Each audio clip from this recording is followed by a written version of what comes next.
This is the Action Movie Guys podcast, bringing you action movie reviews from across the decades, plus box office numbers and insight like never before. And now, your hosts of the Action Movie Guys podcast, Alex and Nate.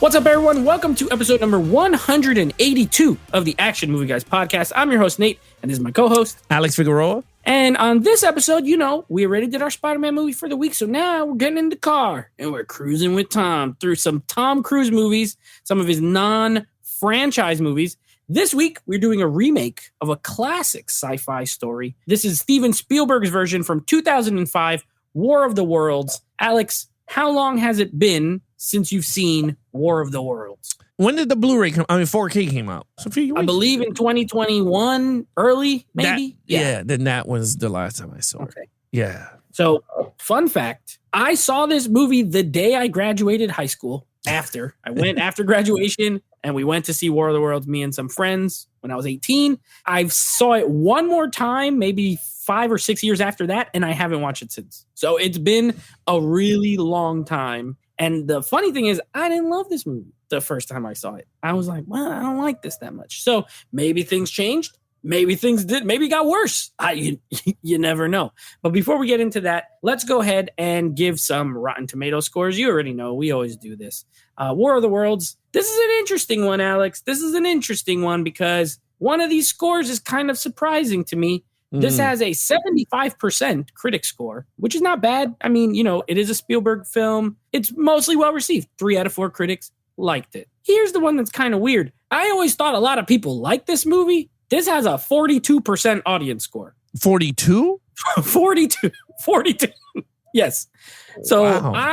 I'm like, okay, I guess. I don't know what happened here, but apparently people actually hate this movie. So I don't know. I guess we're going to throw those out the window anyway. We're going to dissect it, and we're going to see if we feel the way the critics feel or the way the audience feels. So, of course, when I'm the host, you get to go first. You're going to be talking about our lead character. Of course, it's Tom Cruise. He plays Ray. He is a dad and a construction worker guy. So please, take it away. I liked him. I thought he was really good. I thought in terms of the character, he was humanized in this one, right? Like there's no powers. Like the cool thing about this movie, if you really think about it, this is a very humanity. Like what will humanity go through if a apocalyptic alien invasion happens like in real times, right? I liked it. I thought he was good. He was an asshole dad. He was never there for his kids. He was kind of a douche. And I kind of like this version of Tom Cruise because he brings his A game when he acts. And I was like, I like it. Especially the scene when I thought it was fucked up, but I thought it was funny. When he did throwing the baseball and he called his son a dick. And he threw that.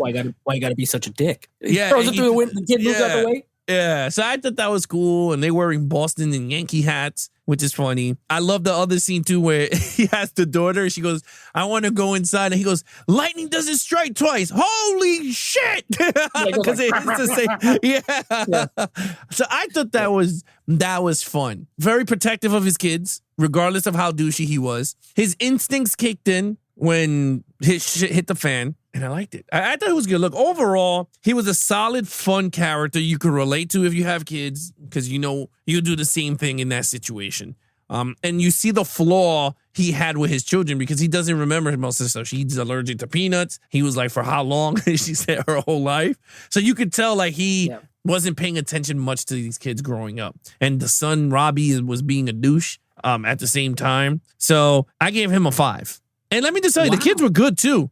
I thought Dakota Fanning, I hope it was her name. I hope I got it right. She was like great child actor. Great.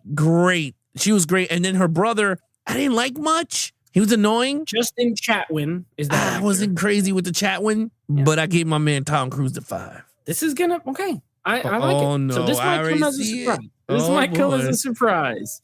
So I gave him a 3.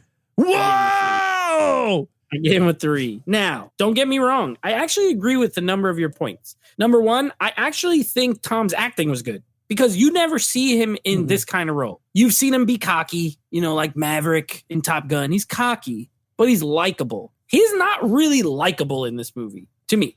Like, he's not a likable guy. You know what I mean? He's very short with people. He's not good with his kids. Here's what it is. And I won't get too overly deep here. Okay. You might go, but I might go a little bit, but not too much. But this is a personal, like when I watch it, like I really have a really good relationship with my dad. So when I watch movies where like the dad is like this with the kids, it's like, come on, man. Like he is horrible. He doesn't feed them. He just has nothing to eat in his house. He's like, just order whatever you want. I'm going to go to bed. I'm going to play baseball with you and give you crap, even though I've been absent from your life and I divorced your mom. And I just can't root for him that much. I do think as it goes on, he's very protective of them. You know what I mean? I do like the ending with him and the son, like when they kind of reconcile when he comes back. And I like how over time, he changes. But as far as like a likable character, he's not. So I can't score him too high for myself. I see what you're saying. I do think it's fun to watch, but it's not like I don't really like it. So I gave him a 3. I know you know what? I don't remember him being like that. From what I remember, I thought, yeah, he just takes care of his kids, and then it starts. I'm like, nah, he don't take care of it. He don't even like kids. About to give his daughter an allergy attack. He throws the peanut butter against the window, which I like that scene. I thought that was funny. Yeah, I thought that was like what is it called? Like an improv scene? Like he was supposed to throw it in the sink. Just like, I'm just going to chuck this at the... And then she got stuck. It's just black. Yeah. And you can tell he looked like he was going to laugh. But he murders Tim Robbins in the basement. He locked the door. He's like, you don't want to see this. And he locks the door. I'm like, I don't know. He got issues. Anyway, I still liked him overall. So that's why I didn't go like negative. I just went 3. All right. Main villain, this being, of course, an alien race. Yeah. And they're Martians in every other version. So let's say the Martians. We'll just call them that. Well, I gave those alien bastards a 4.5.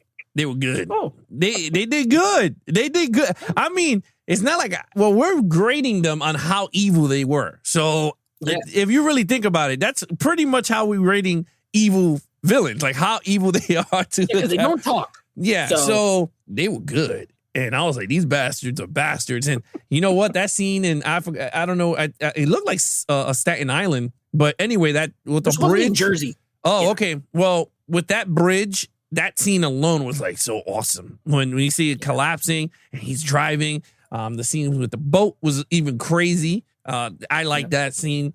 Anything with those monsters coming out, Steven Spielberg did a hell of a job. It looked so good. And I'm not big on remake movies. Like, I'm really not big on those. But this one did a great job with them. I thought the aliens were fantastic. Certain things I was a little like, what the F? Like the ending to this movie, I still don't understand. And not even now, I still don't understand how the hell their shields went down.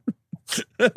I don't get We'll talk about it. We'll talk about it in storyline. Yeah, you got to give me something because honestly, all I remember is they put the grenades, it all blew up, and then the next night, the shit got all destroyed. I remember my wife telling me it was a stupid reason, but let's see if you tell me what it is, and then I'll see if it is. But anyway, overall, I gave it a 4.5. I don't think they were perfect because they do come out in the movie towards the 15 to 20 minute mark. But throughout the whole movie, it's Tom Cruise's family. So they're not here the whole time. Towards the ending, there were a lot of them. And I loved it. I was like, this is cool. But there was not throughout the whole movie. So I took points for that. So 4.5. I'll give them the rest of your points because I give them a 5. I give them a 5. Everything you said is spot on.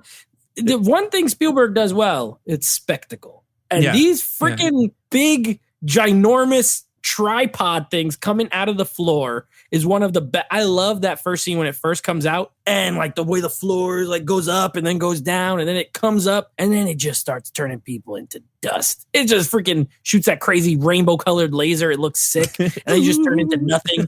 Yeah, I love it. And Tom's running, he's running. There's a really cool like long tracking shot of him running. Spielberg doesn't do a lot of tracking shots, but he does one in here and it's really cool. Of course, he had it in him. He just, it's Tom Cruise running. So I love it. I love the boat scene when they're in the water. I love how they look in the the lights under the water and stuff. And the big it makes like the whirlpool and then it comes out. Sick. I like the alien design. It reminded me a little bit of Independence Day, the way they look, like the way their head is shaped and their eyes.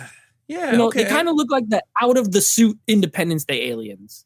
kind of similar. I do like the design in that they are tripods, and so their ships are essentially shaped the same way they are. It's 3 legs and like little hand things, and they look just like big metal versions of these aliens.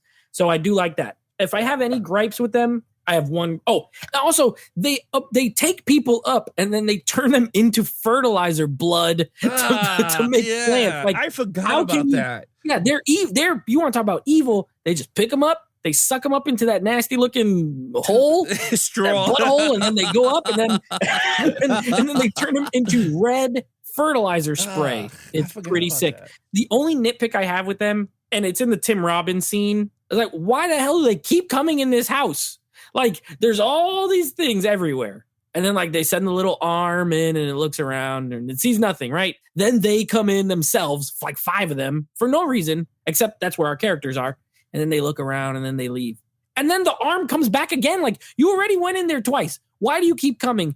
I get why they did it. And it's to make the suspense because that's where the main characters are. But I just think it makes the aliens look weird that they keep coming to this same exact one random house. You know what I mean? But minor gripe, I guess. I gave them a 5. I thought they were awesome. As far as an alien invasion, yeah, I love their strategy. They make like a rainstorm and then they freaking shoot down in the lightning into their ships. That was badass. I keep forgetting that. I'm about to jack this shit up. Give them that. Half a point. Okay, action scenes.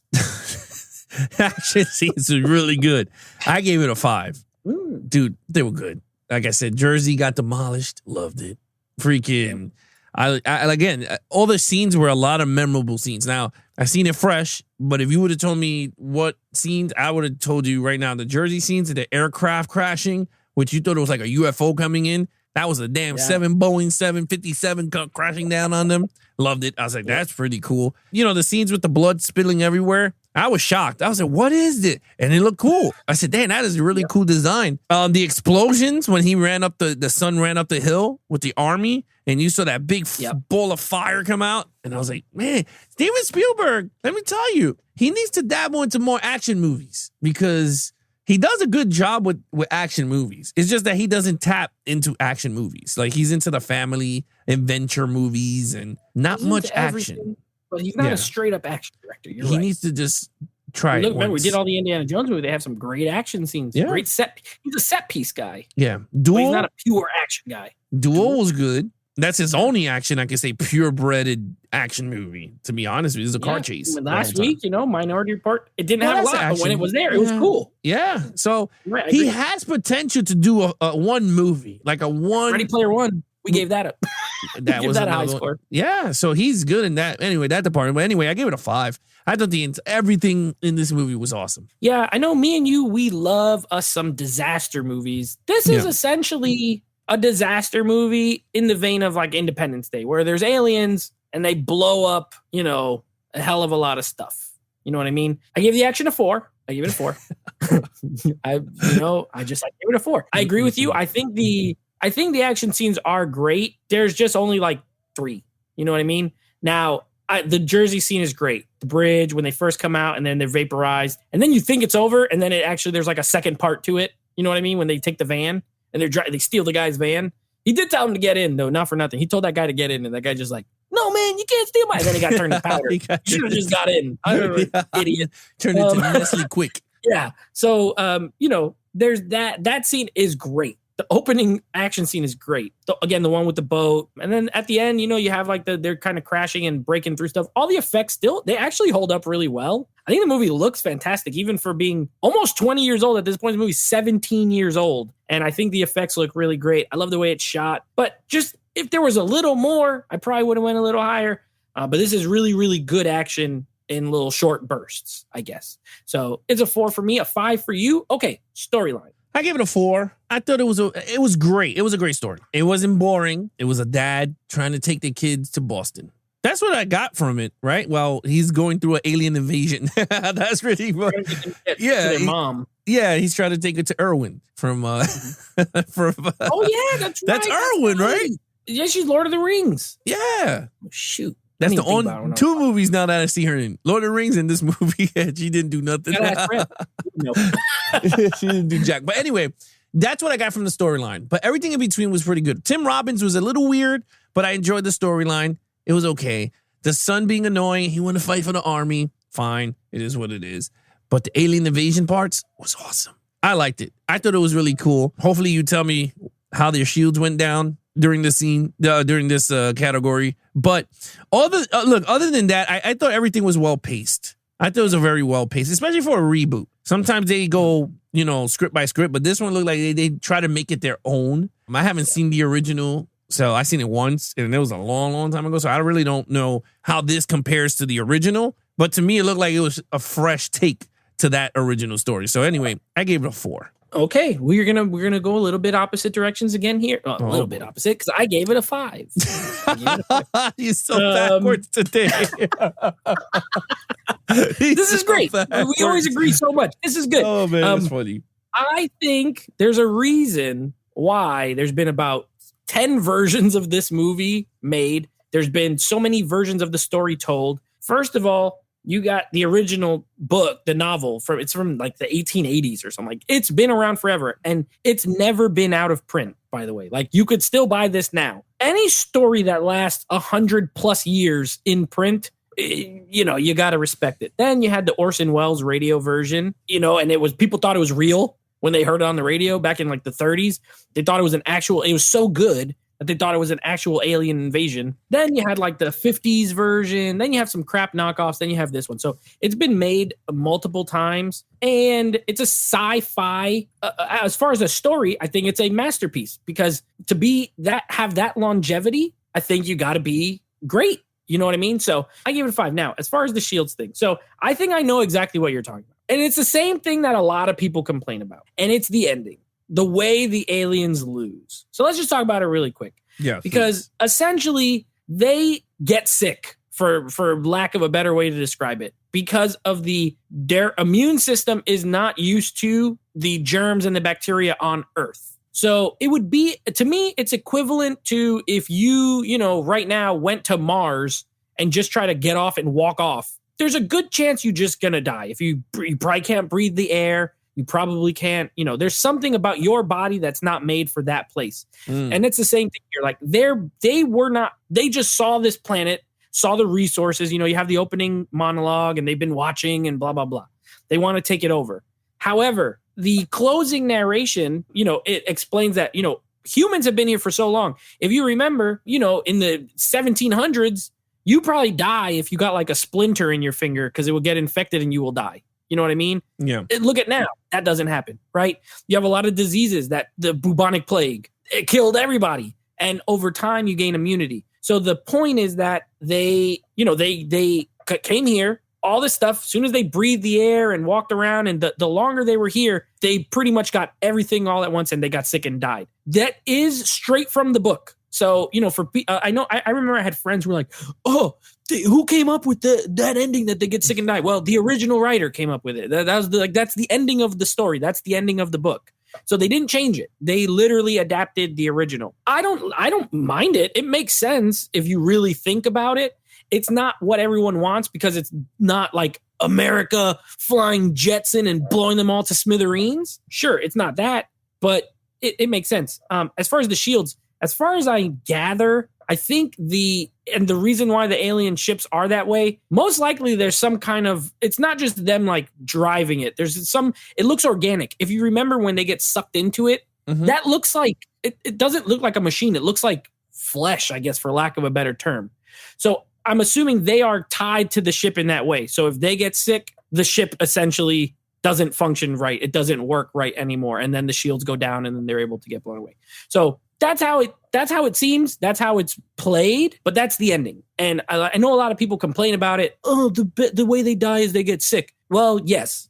And it does seem logical in a lot of ways. So that's what it is. Well, that's the problem that I had because it wasn't explained much in the movie. It's just the shield just went down. And it was like, okay, like why and how did the shield? Because once they put the grenade in and it exploded, I was just like, that would make sense. You understand what I mean? Like, why that one blows up makes sense because it went into the ship through that. Right. thing. That's what I'm saying. Like that happened. But then afterwards, everything just started to fall apart. The plant started to die. The red vein started to die. Right. And I was just But if you take the closing narration and then think back across everything, it makes sense. You do have to think back. You're right.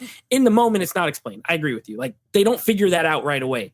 And I don't even think the humans ever figure it out. But Morgan Freeman tells you what you need to know as the viewer. And then you can say, oh, wait a second. Yeah, that makes a lot of sense. Yeah, Morgan Freeman, but the best narrator ever. So no, I mean, it was good. Like, I don't know.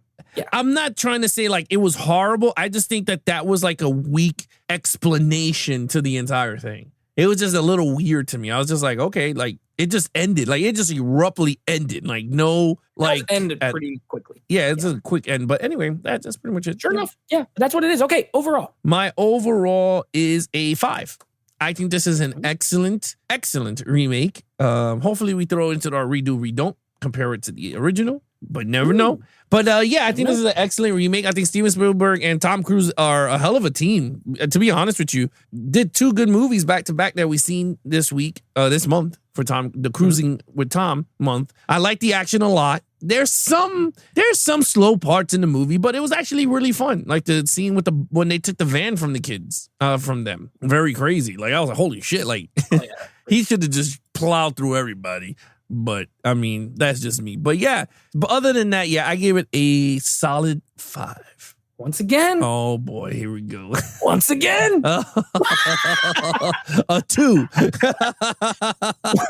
I gave it a 4. Oh man, you are so wonky today. Lord Almighty.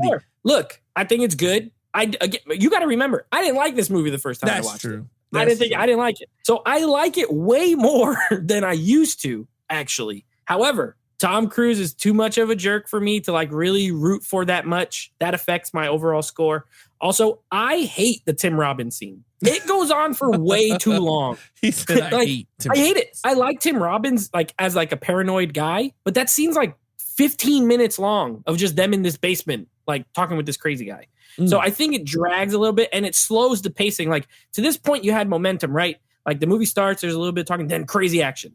Then they escape, and then crazy action. And then again in this house, and it just comes to a screeching halt.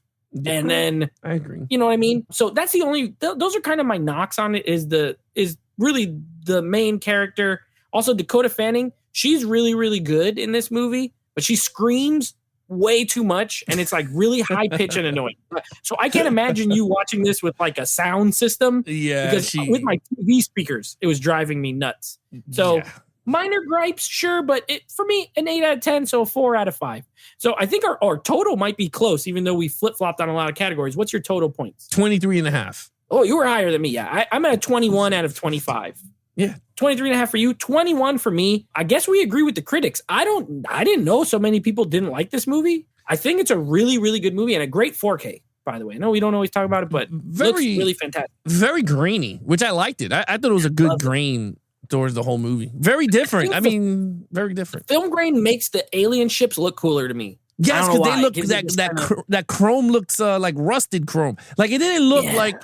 I think if they would have removed the grains, I think the movie would have felt. You could see a lot of the CGI flaws. I think because of the smooth. Yes, I think because of the grains, the aliens look way better. Like a lot better. And I forgot even to bring this up. I love the scenes that they talk direct the first point of view when they're looking at the camera. Like Tom Cruise is looking at the camera, he's talking to it. Then Dakota Fanning is talking to her dad. Oh, they're talking to each other, but it plays it. The first point of view, like the Silence of the Lamb. I mean, first person. Spielberg did some stuff in this movie, and as far as his directing goes, that like again, he has a tracking shot in here, which he doesn't really do normally. So he did some things, he get older and he tries new stuff and you got to respect it. But anyway, so 23.5 for you, 21 for me. We enjoyed it. Now, next week, I should say, next episode, we will be switching up our Spider-Mans. We're going to be doing a little bit of The Amazing Spider-Man, starring Andrew Garfield, directed by Mark Webb. No more Sam Raimi. No more Tobey Maguire. No more Kirsten Dunst. Thank God. Question. Mark Webb the one who did Tom Holland? Or no. Who's the one? So you got Mark Webb did Amazing Spider-Man 1 and 2. Okay. And then the John Watts did all 3 of the Tom Hollands. Gotcha. Okay. Yeah, so there have been 7 Spider-Man movies we're going to be covering and only 3 directors. Same guy directed each series pretty much. They never switched mid-series, which is interesting. Kind of worked though. Compared to it's cohesive. It makes each one cohesive. And then our next Tom Cruise movie. Now, I don't know if you've seen this one. Uh-oh. This is a fun one, Alex. I think you're gonna have a good time with this one if you've never seen it. This stars Tom Cruise, of course, Cameron Diaz. Nope. That's it. Nope. Once you say her name, I already know. Like, it's gonna be a no. This is directed by James Mangold, who I know you like because he directed 3:10 to Yuma, Copland, Logan. And Indiana Jones 5. Yeah, James Mangold. He's a good, solid director. It's a little action comedy movie called Night and Day. Never seen it? No. All right. Well, we're going to be watching Night and Day. I saw this at the theater. I remember what I thought about it then. So I'm looking forward. I have not watched this in 10 plus years. And I know one of our listeners, I know Tony Movie Chappie, he loves this movie. Don't let that sway you, because I know sometimes he likes funny movies, but I'm afraid with him. Don't let it. I'm afraid with him. He liked Alien versus Predator Requiem, so I don't know. This is not one of his hot take movies. Okay, This is just, I guess it's a regular one. So we're going to be doing Amazing Spider-Man, Night and Day. It's going to be a blast. So that's what we got coming up. Oh, there you have it, guys. If you want to follow us on our social media accounts, please follow Nate over on Instagram at NateFlix Reviews. Check out the podcast with him and his friends called NateFlix Movie Reviews. Anything action movie, guys, head over to youtube.com/Geeks and Flicks for the video versions of the podcast, or head to our official website at www.geeksandflicks.com for the podcast. You have the audio video versions, then you have the merch store, you have t-shirts for the action movie guys and Geeks and Flicks. Other than that, that is your host, Nate from NateFlix Reviews. I'm his co-host, Alex Figueroa. Be awesome to each other and geek out.